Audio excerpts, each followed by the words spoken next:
Bonjour, c'est Frédéric. Aujourd'hui, je vais vous parler de la Toyota Celica de deuxième génération, donc de 1977 à 1981. Un article d'Éric E. pour le Nouvel Automobiliste, publié en novembre 2020.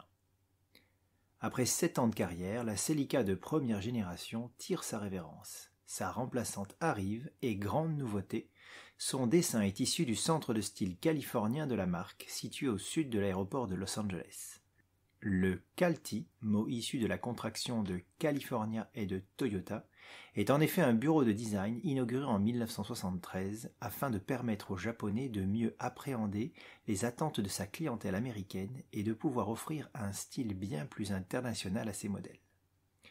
Beaucoup de marques suivront la démarche de Toyota et iront implanter leur centre de style dans cet état américain. Pour cette seconde itération du coupé Celica, Toyota améliore sa recette sans la bouleverser. On retrouve donc les deux carrosseries coupé et liftback dès le lancement. Le coupé n'était alors plus un coupé de type hardtop et les deux carrosseries présentaient un montant central assez épais d'ailleurs. Codés A40 et A50, ces Celica de seconde génération ont également connu une transformation Targa par le carrossier américain Griffith et ces versions ont officiellement été distribuées aux USA par Toyota. Partageant toujours sa plateforme avec la Carina, la Celica reste une propulsion et affiche un gabarit revu à la hausse, 4,38 mètres de long, contre 4,17 m pour la première mouture. Cette nouvelle génération a été dessinée par David Stollery, un designer qui dans son enfance a été acteur chez Disney. Le style de la voiture s'assagit un peu. Les montants de pare-brise peints en noir créent une continuité entre ce pare-brise et les vitres avant.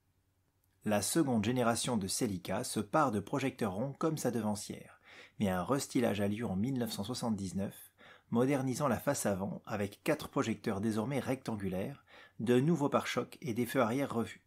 Il s'agit des Celica série B, par opposition aux série A, vous l'aurez deviné.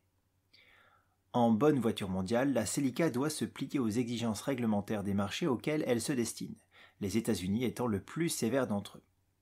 En résulte un large panel de motorisation, certains endroits du globe étant plus dépollués ou plus exigeants que d'autres. En France, où la réglementation était assez ouverte côté pollution, on retrouve le 1,6 litre à simple arbre à cam de 83 chevaux en boîte manuelle ou 73 chevaux en boîte automatique, mais également les versions 1600 GT de 104 chevaux et 2000 GT de 113 chevaux. Aux USA, c'était le même bloc 2,2 litres qui équipait toutes les variantes avec différents niveaux de puissance, tandis que le Japon a également connu un bloc 1,8 litre. En Australie, une version 2 litres de 90 chevaux à boîte 5 manuelle ou boîte auto 3 rapports représentait l'unique proposition mécanique disponible. La première génération de Celica avait fait de timides incursions en championnat du monde des rallyes, à l'initiative de l'importateur français. Celle-ci va également commencer à construire la gloire sportive du modèle. Le duo Terrier-Vial se forge un beau palmarès et devient champion de France avec la 2000 GT, désormais poussée à 185 chevaux. La Celica participe également au rallye Bandama en 1979 en Côte d'Ivoire, ainsi qu'à d'autres rallyes européens. Parmi les nouveautés mécaniques non encore citées, on trouve un moteur 6 cylindres en ligne de 2,6 litres développant 110 chevaux aux USA et 140 au Japon. Ce marché dispose aussi d'un autre 6 cylindres en ligne, cubant 2 litres et développant 125 chevaux. Cette nouvelle version se nomme Celica XX au Japon et Supra aux USA. Plus longue que la Celica à 4 cylindres, ce dérivé voit son capot s'allonger pour accommoder les 2 pistons supplémentaires, le reste de la carrosserie étant inchangé à partir du montant de pare-brise. La Toyota Supra est ainsi née d'un dérivé à 6 cylindres de la Celica, avant de prendre son indépendance en 1986. Les 2 premières générations de Supra sont ainsi des Celica Supra ou Celica XX. Mais ce n'est pas tout. Un autre dérivé de Celica voit le jour en janvier 1980 et non des moindres, la Celica Camry.